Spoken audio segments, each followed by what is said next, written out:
I'd like to read something that I've written about Old Marsh Golf Club. In 1986, developer Bob Whitley hired me to design the golf course at Old Marsh Golf Club in Palm Beach Gardens. The proposed site of the golf course was 440 acres, a piece of property inside the 40,000 acres owned by the MacArthur Foundation. Despite the many anticipated construction problems, I know we had discovered something very special. I also knew that fitting 18 holes into an environmentally protected area would be a real challenge. But the result turned out to be a spectacular golf course set in the middle of a wildlife sanctuary. As an experienced golfer, I had always known that a significant part of the enjoyment of the game often came from the players' awareness of the beauty of the golf course and the abundant wildlife wandering freely there.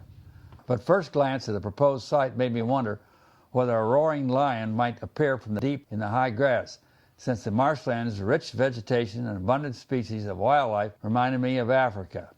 Under the regulations, mitigation rules, if 1 acre of the marshland is to be utilized, the developer must create 3 to replace it.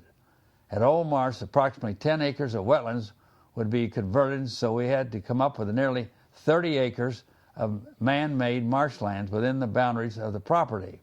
In addition, the new marshland must be contoured in terms of depth so that the same species of wildlife that inhabited the old marshlands would inhabit the new.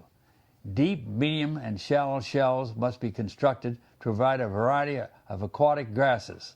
While all of this various aspects of keeping a course environmentally sound are very important, I believe Old Marsh we went beyond the call of duty by inventing a new type of recycling system.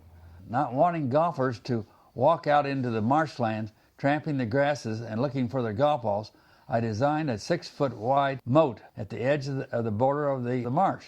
To keep the balls from disappearing into the moat, the near edge was raised and sloped back into the fairways so that a ball would have to roll uphill to drop into the water. Having the borders on the holes tilting towards the middle of the fairway produced a bathtub effect.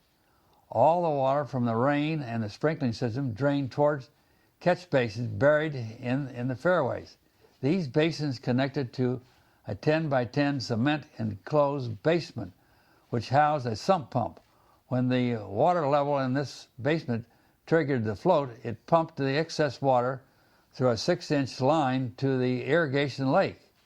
The water is then used to irrigate the golf course, and the cycle keeps repeating itself.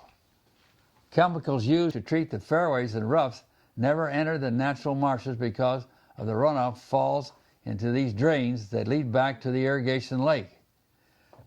At Old Marsh, we dug out the oblong 8 acres lake that separates the holes 9 and 18. Another lake was created behind the 11th green, and the dirt from these was spread around the low spots of the different fairways that needed to be elevated.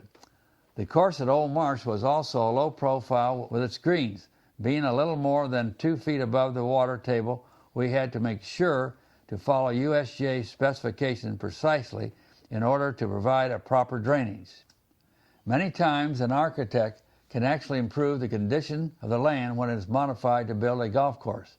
This was proven true when the comparison between the old marshes that were drained and the new ones that we created to replace them. At Old Marsh, the wildlife actually preferred the new marshes to the old ones. The 3-foot-high stately sandhill cranes are most predominant there.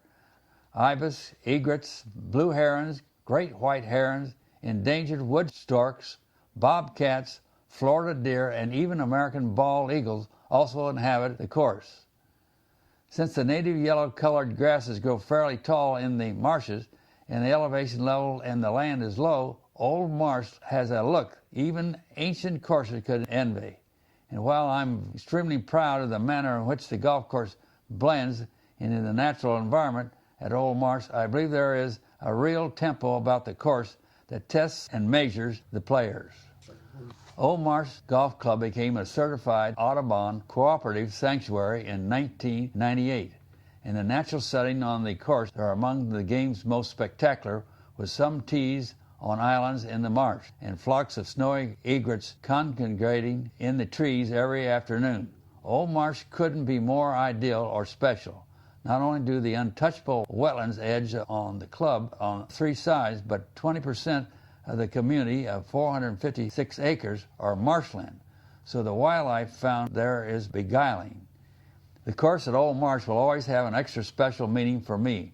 Just behind the fifth green there is a bronze bell that is used to signal the players behind that the group in front has completed play. On the post that mounts the bell is a plaque with an inscription paying tribute to the men who have taught me all I really needed to know about the game of golf. It reads, "Ring the bell for my dad, Paul F. Dye, who loved his family and everything about the game of golf."